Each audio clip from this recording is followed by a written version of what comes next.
Dia raha antsika mamaky indray mandeha koa zany matotoko fadimy amin'ny fadimy amby roapolo sy ny fahaenina amby roapolo amin'ny anaran'i Jesosy ihany mihavana faingana amin'ilay mananady aminao raha mbola miaraka aminy ianao andao ilay mananady aminao anolokanao amin'ny tsara ary ny tsara kosa anolokanao amin'ny mpamaritra ka atao ohatranonay izy ianao lazaiko aminao maromaro koa tsy ho afaka mihitsy ianao ambara-pamoronao ny vava izay ny farany indrindra.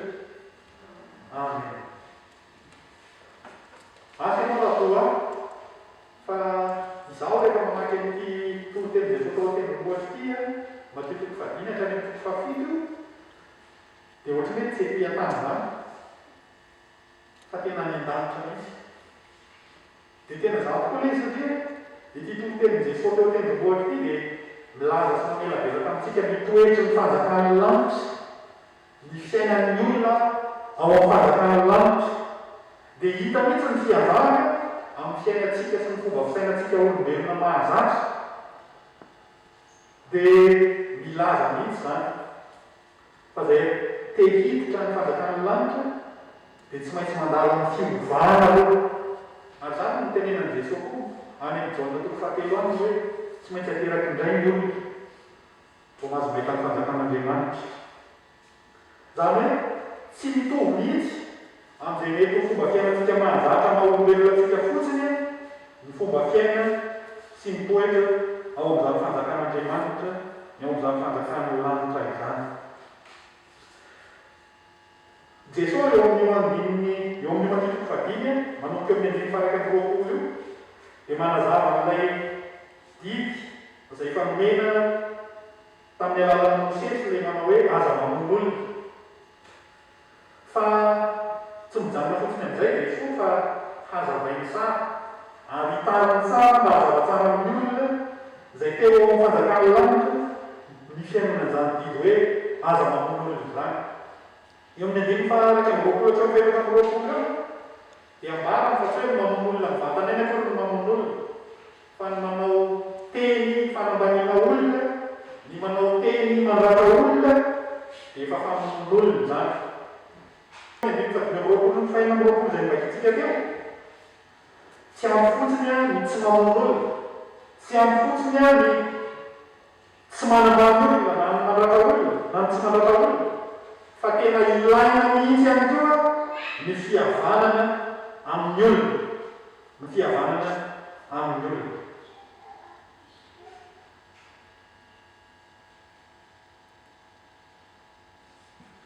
Amin'ny alalan'ireo andininy reo dimy amby roapolo sy enina amby roapolo no ara-parantsika ny avana fa fanalahidy hidirana ny fanjakan'ny lanitra ny fihavanana. Fanalahidy hidirana ny fanjakan'ny lanitra ny fihavanana. Koa ndeha hojerentsika misesy toy izao io tenin' Jesosy amin'ny andimy fadimy amby roapolo sy ny fahaenina amby roapolo io hojerentsika aloha ny tena ny hoe heviny ara-baky teny inona ny tiany Jesosy lazainy na ara-baky teny aorian'izay ho takarantsika hoe inona koa mbola hevitra miafina ao amin'io tenin' Jesosy io mba hahasoantsika ka tena hidirantsika ao amin'ny fanjakana lanitra tokoa. Raha jerena ara-baky teny fotsiny ary ny tenin' Jesosy io izay handidiny antsika voalohany dia hoe mihavana faingana amin'ny hafa, mihavana faingana amin'ny hafa na mihavana faingana amin'ny namana. Ny hevitro teny hoe mihavana io afana dia midika hoe mifanaraha. Zany hoe aza dia ao tonga ho eo amin'ny fitsarana ny raharaha izay mety mampifanolana aminao amin'ny namanao fa manatona azy, manatona ilay mananady aminao araka ny tenin' Jesosy hoe dia mifanarahana ary rehefa mifanaraka aminy dia aza vela isolana eo aminareo. Ataovy mazava tsara ny fifanarahana ary ataovy mazava tsara koa ny zavatra ifanaovanareo. Eto moa dia tahaka hoe trosa ilay zavatra ifanarahana. Ifanarao tsara zany hoe ahoana ny fomba hanaovanao trosa mandoa antsiny na isan'andro ianao na isam-bolana na isan-kerinandro dia mandra-paharoviana mifanaratsy fa raha sanatria tsy maintsy fanaraka ianareo dia hitondranao eo amin'ny tsara izy ary ny tsara molotranao amin'ny mpamatotra ary ny mpamatotra mamitranao ao an-trano maika nanazika hoe maika dia tsy azo angatahanao zany ny fitadiavam-pihavanana amin'ny hafa amin'ny namana amin'ilay manana avy aminao. Tsy fantatra mantsy hoe raha mangatakambo ianao na mangatakambo isika tsy fantatra na efa nandeha miazakazaka anakany amin'ny tsara izy fa tsy nahandro ianao tsy nahandro atsika koa dia tsy tokony angatahanao ny fihavanana amin'ny namana. Rehefa malala misy ny fitsarana eto an-tany izay mitsara ny ady eto an-tany, mitsara ny ady sy ny fifanolana eto an-tany. Fa misy koa ny mpitsara dia ilay mpitsara izao rehetra izao dia Andriamanitra ilaina ary azy. Ry havana zavatra lehibe tsy azo avely sady tsy tokony angatahanandro akory ny fitadiavam-pihavanana amin'ny namana ary ny fahafahana ny fitadiavam-pihavanana na ny famotrana-pihavanana amin'ny namana dia tsy azo mamiditra ny fanjakan'ny lanitra. Any an-danitra mantsy ny olona hita amin'izany fanjakan'ny lanitra zany dia tsy misy olona miady fa mpiavana avokoa satria fanjanak'Andriamanitra. Ko raha misy famotrana-pihavanana tsy vita, raha misy fihavanana rava kanefa misy olona mieritreritra fa hiditra ny lanitra amin'izany fihavanana rava sy simba izany dia manonofo izy. Ry havana malala tsy fantatra ny andro afatesana, tsy fantatra ny andro izay sehontsika manoloana ny tompo, fa ny fantatra kosa dia ny fahavelomantsika ary zany no tsy azo angatahanandro ny amin'izay fihavanana amin'ny olona rehetra.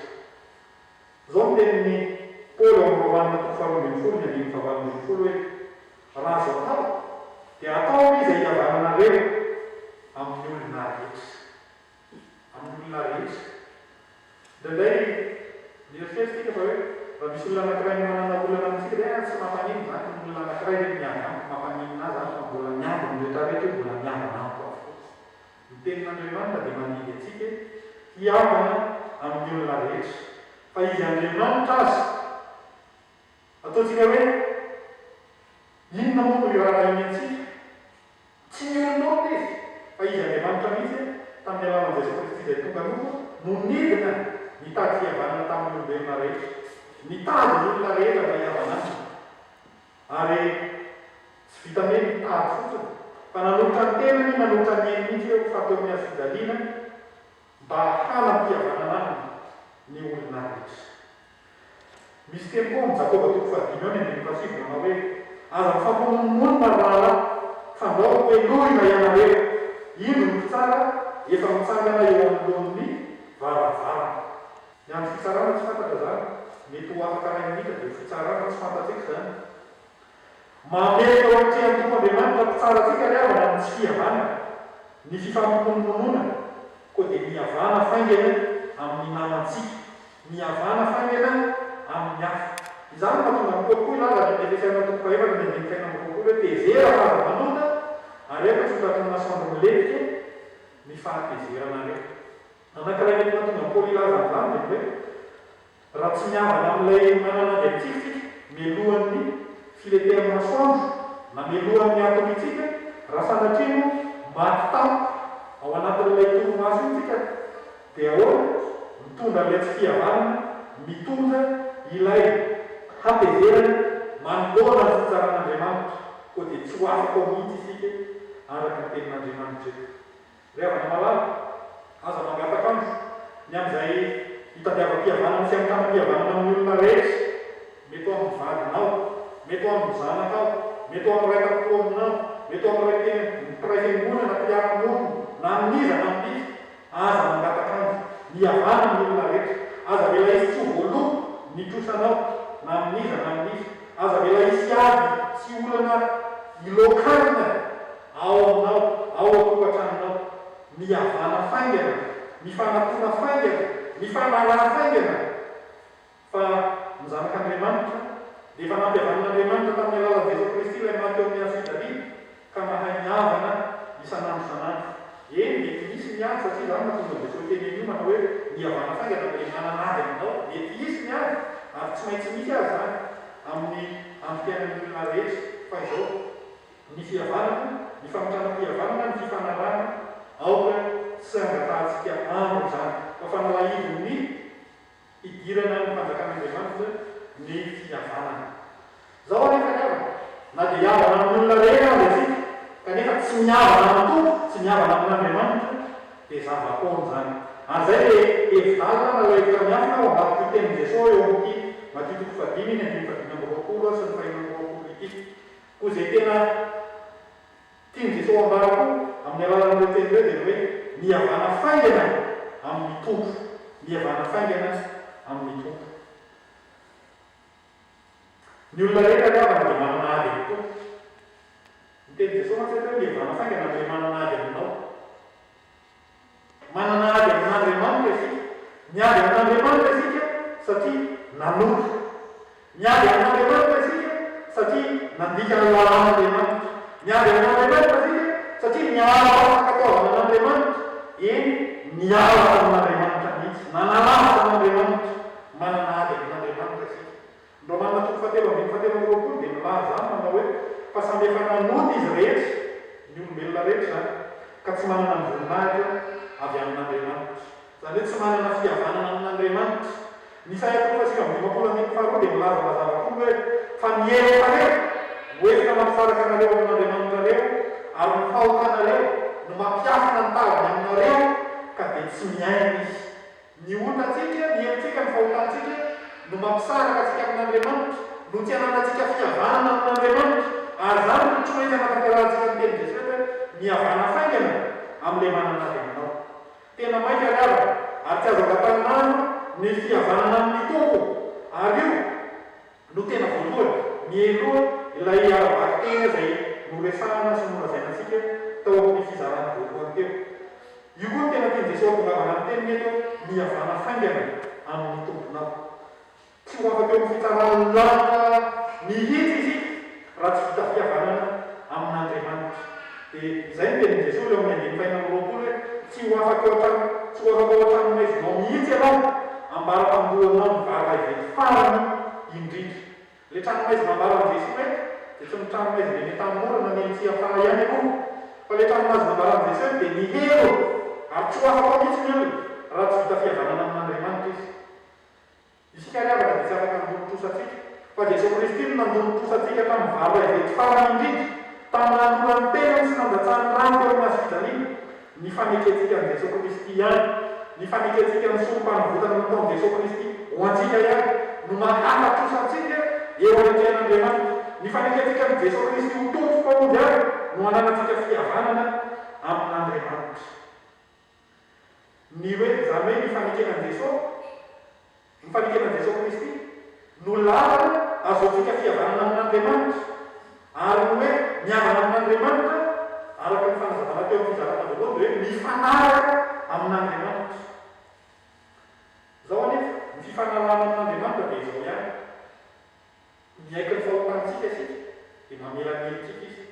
Ary rehefa miaiky ny fahotantsika isika dia manaiky isika na manomboka ny tenantsika sy ny tenantsika manontolo hanao ny sitrapony.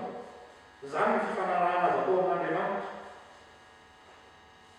Fiekentsika ny helintsika sy ny fanombokan-tekisika ny tenantsika ho an'Andriamanitra hanao ny sitrapony ho velonao azy amin'ny ampenantsika rehetra. Zay ihany no fifanarahana azon'Andriamanitra ekeny.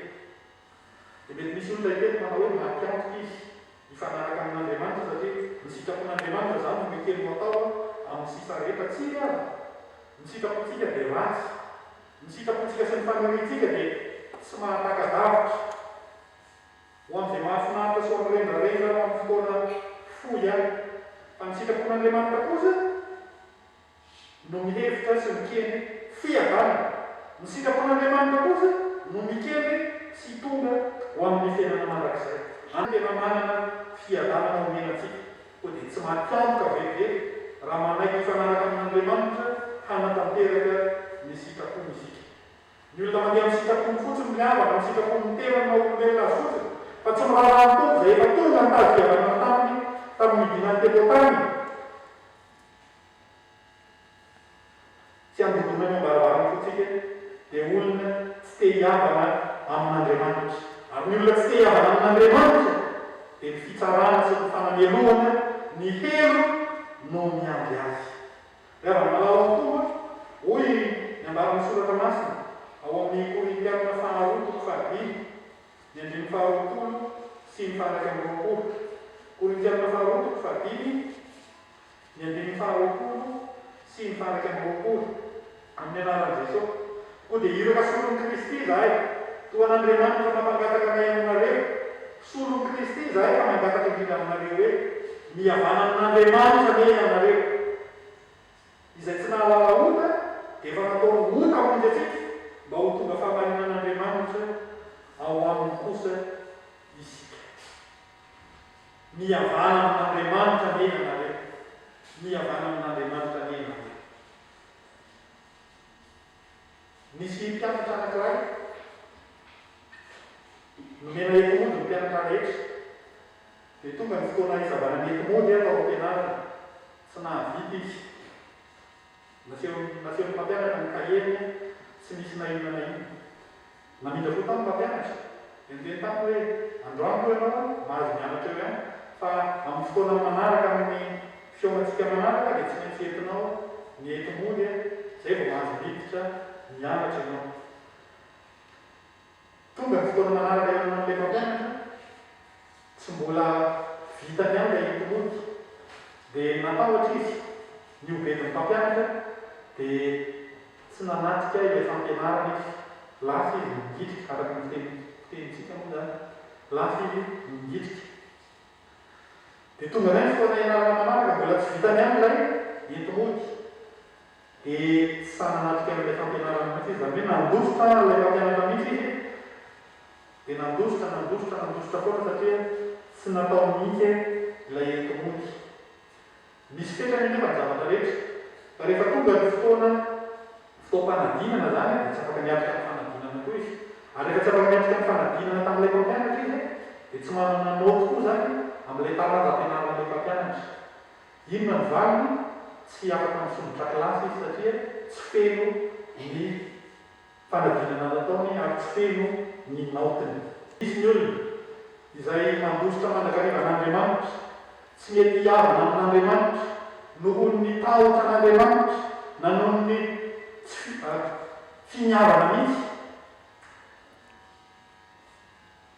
Tsy rara an'Andriamanitra, tsy rara ny fitadiavam-pihavanana izay efa nataon'Andriamanitra. Andriamanitra mihitsy mantsy rehefa tonga hitady sy hametra-pihavanana amintsika tamin'ny alalan'i Jesosy Kristy maty teo amin'ny hazo-fijaliana nitondra ny fahotantsika. Mety ho afaka mandositra foana ny olona, mety ho afaka mandositra foana ny olona fa izay tsy azo ny olona ialana, tsy azontsika amosirana dia ny fitsaran'Andriamanitra. Tsy maintsy hiarika izany fitsaran'Andriamanitra izany avokoa ny tsirairay ary izay tsy niavana taminy dia ny helo, ny fanamelohana sy ny helo no miamby azy. Koa dia mbola misy fohom-tena, dia mbola misy andro avelomana, dia mbola omen'Andriamanitra tombon'andro avelomana isika mihavana faingana amin'Andriamanitra. Tsy mahafaty amiko kalavana mihavana amin'Andriamanitra fa izany indrindra ary mitondra fiainana sy fahavelomana andovantsika fiainana mandrakizay. Aza mandeha ny andro lava, aza marina fotsiny amin'izay mety mahafinaritra antsika tena mihavana amin'Andriamanitra. Atoloran'ny tompony tenatsika ikeo ny fahotantsika mideba ary atoloran'ny tompony ny tenatsika ny amin'ny tenatsika rehetra fa ao amin'izany ihany mahazoantsika fihavanana amin'Andriamanitra ary amovantsika ny fiainana mandrakizay. Fanalahidiny ny idirana amin'ny fanjakana lanitra riavana ny fihavanana. Ny voalohany amin'izany dia ny fihavanantsika mihavana faingana amin'ny tompo ary miaraka amin'izany afaka mitaraka amin'izany tompy ny fihavanana amin'azy.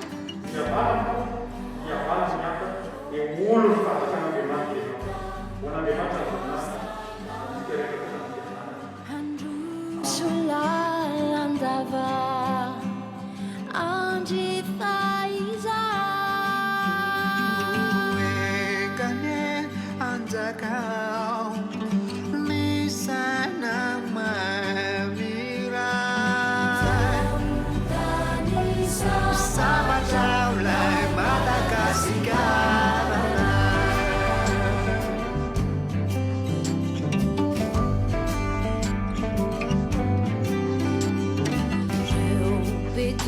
ranay arovilan andavaku